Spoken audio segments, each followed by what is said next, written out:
गिरफ्तारियां भी हुई पाकिस्तान तहरीक इंसाफ की और बड़े पैमाने पर हुई। गिरफ्तारियों के हवाले से जो अदाद-ओ-शुमार हैं वो अलग अलग किस्म के आ रहे हैं। हुकूमती ज़राए अलग हैं, पुलिस के ज़राए अलग हैं, पाकिस्तान तहरीक इंसाफ का क्लेम अलग है। लेकिन ये किसी सूरत भी अगर आप इसको कहीं पे बीच में इन बिटवीन भी आप देखें तो ये 1200 से ज्यादा कारकुन कम से कम पंजाब में गिरफ्तार किए गए, जिनमें 250 से जायद का दावा किया जा रहा है कि ये लाहौर से गिरफ्तार किए गए। तो इतने बड़े पैमाने पे गिरफ्तारियां तो कभी, यानी जितने बंदे पीटीआई के गिरफ्तार हो गए इतने बंदे तो आजकल पीएमएलएन के जलसे में नहीं होते। जितने बंदे पीटीआई के 9 मई से अब तक गिरफ्तार हो गए, इतना बड़ा जलसा तो नवाज शरीफ ने अपनी सारी जिंदगी में नहीं किया होगा। अगर 9 मई और उसके बाद जो 26 नवंबर को जो गिरफ्तारियां हुई ना, ये 20-22-25 हजार बंदा, ये बंदा इकट्ठा करने एक जगह पे तो एक बहुत बड़ा हुजूम बन जाता है, बहुत बड़ी तादाद में लोग हो जाते हैं। इतनी गिरफ्तारियां पाकिस्तान तहरीक इंसाफ की हुई हैं कि जितने बंदे किसी बड़े से बड़े जलसे में ये पॉलिटिकल पार्टीज नहीं निकाल सकती, ये पाकिस्तान तहरीक इंसाफ ने करके दिखाया और बहुत बड़ी बात है जो उन्होंने करके दिखाया। गंडापुर साहब के साथ नाजरीन बहुत बुरी हुई है। गंडापुर साहब रैली के साथ आए और मैंने जो सहाफी वहां पे मौजूद थे, मैंने उनसे पूछा, मैंने कहा जी आपने क्या देखा। इवन एक तो पॉलिटिकल लोग हैं, उनसे भी मैंने पूछा, मैं उनका नाम नहीं ले सकता, ये उनके पीछे पड़ जाएंगे। तो उन्होंने मुझे क्लियरली कहा, उन्होंने कहा जी गंडापुर साहब मौजूद जरूर थे, वो एक्टिविटी कर रहे थे और पॉलिटिकली एक वो फिगर है, लेकिन गंडापुर साहब को पब्लिक रिस्पॉन्ड नहीं कर रही थी उस तरीके से जैसे उन्हें किया जाता है। सोशल मीडिया पे थोड़ा बहुत उनका शबशबा चल रहा था, लेकिन गंडापुर साहब ने जब तकरीर की तो उनकी तकरीर टोटल जो है वो 1.25 मिनट से 1.5 मिनट के बीच में थी। उन्हें भी आइडिया हो गया था कि देखिए लीडर को मजा तब आता है जब वो बात कर रहा हो और लोग सुन रहे हो।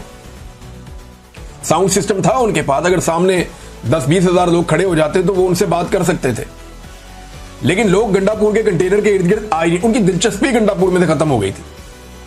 तो गंडापुर साहब को यह सोचना चाहिए था अपने पांव पे बार बार कुल्हाड़े मारने से पहले कि वो कुर्बान क्या चीज कर रहे हैं और किस चीज के लिए कर रहे हैं। वजारत आला के लिए अपनी सारा सियासी करियर, अपनी इज्जत सब कुछ दांव पे लगा रहे हैं।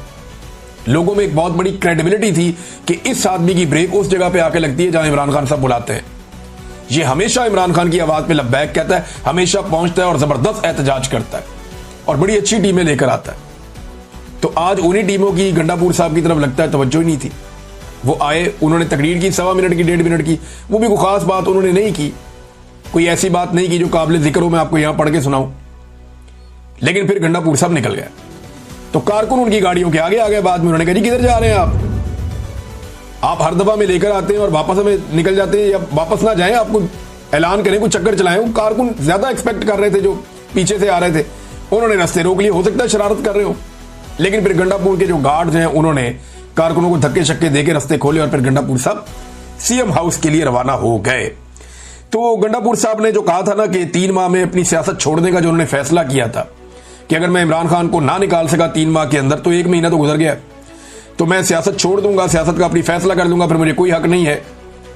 तो अपने आप को जो डेडलाइन गंडापुर साहब ने दी हुई थी ना, तो लगता ऐसा ही है कि 3 माह में गंडापुर साहब को इस पे फैसला कर लेना चाहिए, क्योंकि अब आसार नजर आ रहे हैं कि अगर गंडापुर साहब ने खुद फैसला ना किया तो जिस तरह की उन्होंने सियासत की है, इस सियासत की मौजूदगी में लोग उनका फैसला कर देंगे। देखें ना, फजल रहमान के भाई ने गंडापुर साहब का चैलेंज कबूल किया हुआ है। चैलेंज गंडापुर साहब ने किया था कि मेरा भाई इस्तीफा देता है, फजल रहमान तुम आकर उसके मुकाबले में इलेक्शन लड़ो। तो फजल रहमान साहब के भाई ने कहा कि मेरा बड़ा भाई क्या लड़ेगा, मैं लड़ूंगा आके इलेक्शन, तो तुम कहो अपने भाई को इस्तीफा दे आके इलेक्शन लड़े। तो उस वक्त गंडापुर साहब को बताया गया ये मजाक नहीं करना, पब्लिक अब डिफरेंट मूड में, फजल रहमान का भाई असेंबली में आ जाएगा इस चक्कर में। तो फिर गंडापुर साहब अपने चैलेंज से मुकर गए और उस चैलेंज के ऊपर अब वो खड़े नहीं है। नाज़रीन, ख्वाजा आसिफ साहब ने एक स्टेटमेंट दिया है, ये स्टेटमेंट बड़ा इंटरेस्टिंग है। मैं आपको पहले स्टेटमेंट पढ़ के सुनाता हूं, फिर मैं चाहता हूं इस पर हम थोड़ी सी बात कर लें। फिर 1-2 बैनुल-अक़वामी बड़ी इंटरेस्टिंग खबरें हैं। रशिया ने एक बहुत पुराना मुआहिदा जो 38 साल पहले हुआ था उनका अमेरिका के साथ, उसे खत्म किया है। क्यों किया वो बताता हूं। और डोनाल्ड ट्रंप ने एक नई कार्रवाई डाल दी, वो भी आपको मैं बताता हूं। खित्ते के हालात बड़े इंटरेस्टिंग हो रहे हैं। पाकिस्तान की जो पॉलिटिक्स है उसकी वजह से मैं उस तरफ जा नहीं पाया।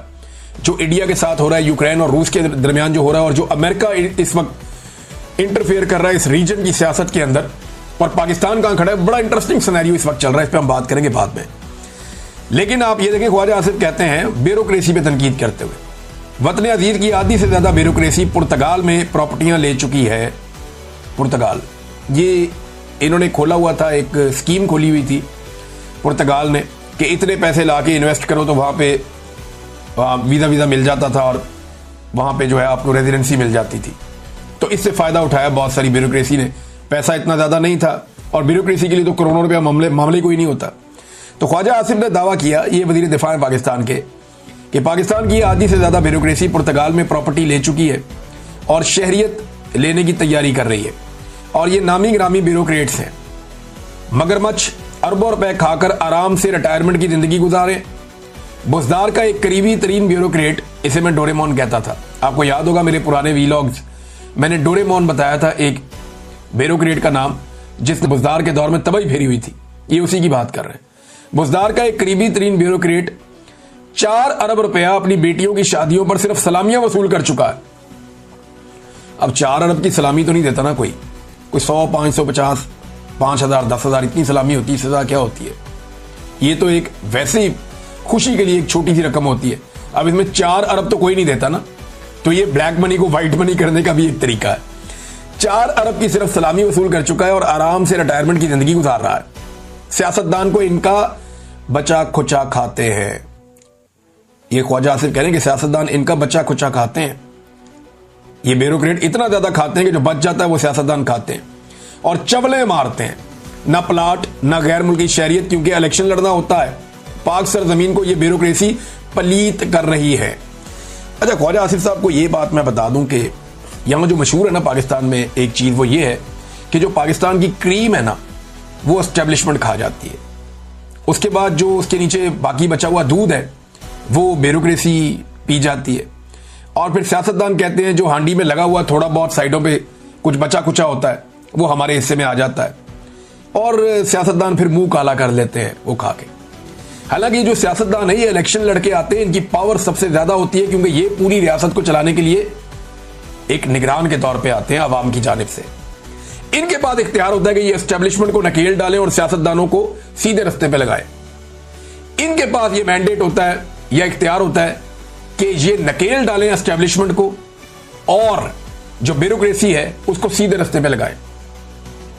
लेकिन ये एस्टेब्लिशमेंट के जूते पॉलिश करते हैं और ब्यूरोक्रेसी के पीछे चल जाते हैं उनका बच्चा कुचा खाने के लिए। तो ख्वाजा आसिफ साहब, ये गंद आप लोगों ने मारा है और आप इसके लिए रिस्पॉन्सिबल हैं। जब जब कोई एस्टेब्लिशमेंट के रास्ते में खड़ा हुआ तो आप और आप जैसे लोग सामने आ गए और उन्होंने सहूलतकारी की, जिसके नतीजे में ये ब्यूरोक्रेसी का गंद और एस्टेब्लिशमेंट की गलत रविश आज तक पाकिस्तान में चल रही है। ये सिलसिला रुका नहीं। नाज़रीन, डोनाल्ड ट्रंप, जिसको नोबेल पीस प्राइज के लिए पाकिस्तान ने नामजद किया, उसकी जानिब से खबर है, मैं आपको पढ़ के सुना देता हूं। अमेरिकी सदर ट्रंप ने गजा पर कब्जे का मामला इसराइल पर छोड़ दिया है। और अमेरिकी सदर ने सहाफ़ी की जानिब से सवाल हुआ कि गजा पर इसराइली कब्जे के मंसूबे से मुताल्लिक आप क्या कहेंगे और कि इनकी हुकूमत की तवज्जो फ़लस्तीनियों के महसूर इलाकों में ज़्यादा ग़िज़ा पहुंचाने पर है। ट्रंप ने कहा कि बाकी मामले पर वो कुछ नहीं कह सकते, ये ज़्यादातर इसराइल पर मुनहसर होगा, यानी ये इसराइल करेगा। अब आप अंदाजा करें, इसराइल जो है वो फैसला करेगा गजा के साथ क्या करना है, और इसराइल तो फैसला कर चुका है। वहां खबरें छप चुकी हैं पहले ही और बाकायदा इसराइल ने एक पूरा मैप जारी किया कि वो पूरे गजा पे कंट्रोल करेंगे, कब्जा करेंगे।